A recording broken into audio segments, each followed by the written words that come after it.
Evet, öncelikle Dünya Kudüs Günü'nün tüm İslam alemine ve insanlık alemine hayırlar getirmesini Yüce Rabbimden temenni ediyorum. Kudüs aslında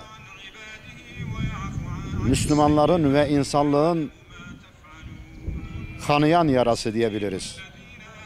Evet, tarih boyunca birçok sıkıntı ve badireler atlatmış Filistin halkı bizim adımıza, ümmet adına, insanlık adına büyük bir mücadele vermektedir. Canı ve malı pahasına. Ve bizler neler yapıyoruz? Az önce mescitten çıktık, namazdan çıktık. Rabbimize secde ettik ve namazdan çıkan Müslümanlar bir röportaj vermekten aciz ve biz Filistin'in, Aksa'nın kurtuluşundan bahsediyoruz. Öncelikle bakış açımızı değiştirmemiz lazım.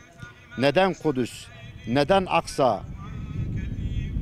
Kudüs'e sahip çıkmak sadece ve sadece Filistin halkının mücadelesi olarak mı görmek lazım? Bu algıyı değiştirmek zorunda olduğumuzu unutmayacağız aslında. Mücadele tevhidi bir mücadeledir, akidevi bir mücadeledir. İlk kıblemiz, ilk göz ağrımız olan Kudüs işgal altında.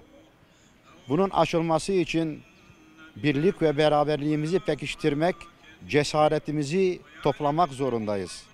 Bugün zalimler ve müstekbirler, Siyonistler ve onun hamiliğini yapan ABD emperyalizmi gücünü bizim dağınıklığımızdan almaktadırlar.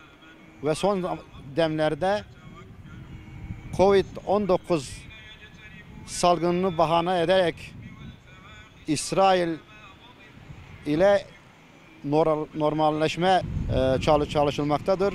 Biz bunu şiddetle kınıyoruz. Neyin normalleşmesinden bahsediliyor? Her gün onlarca Filistinlinin katledilmesine mi?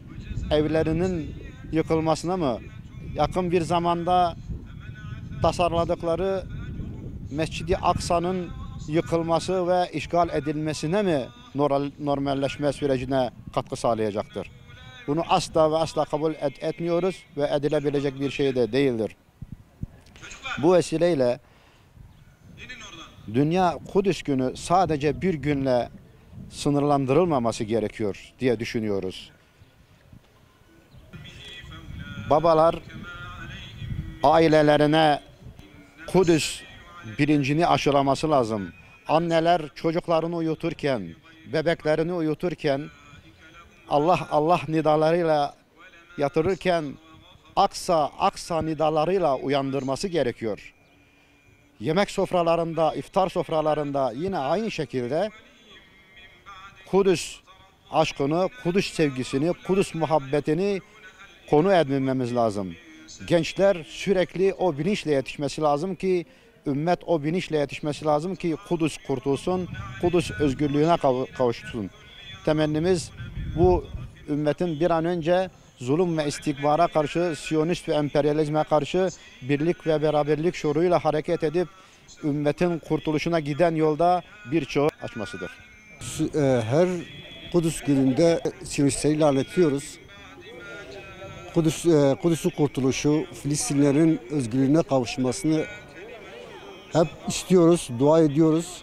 Ama bir türlü ne Kudüs kurtuluyor ne Siyonist saldırılar duruyor. İşte bunun çözümü nedir?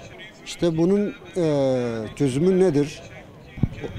Ümmet kendi haline bakıp bunu anlamalıdır. Çünkü ümmetin içinde bulunduğu durum, kötü ahval bunun esas sebebidir. Milletin dinden uzaklaşması, dini vecibelerini yerine getirmemesi, kendilerine Müslümanım demelerine rağmen zamanın bir sürü fitne ve günahlarına bulaşması asıl sebeptir. Eğer ümmet bu ahir zamanda bu fitne ve günahlardan arınabilse Kudüs'te kurtulur, Filistin'de özgürlüğüne kavuşur Siyonistler de mağlup olur.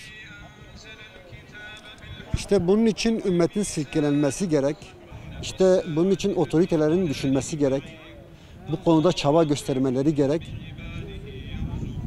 Bunun için çalışmalar lazım, ıslah çalışmaları, tebliğ çalışmaları vesaire. İşte bunun için de İslami grup ve cemaatlerin bu konuda gayret ve çaba sarf etmeleri gerek. Eğer bu millet, bu ümmet kendine gelmese hiçbir zaman Kudüs kurtulmayacaktır. Kudüs zaten bir işgal altındadır. Şu işgal devam ettiği sürece Müslümanların buna tabii razı kalmamaları gerekir. Buna en güzel şekilde yani birlik içerisinde buna tepki vermeleri lazım.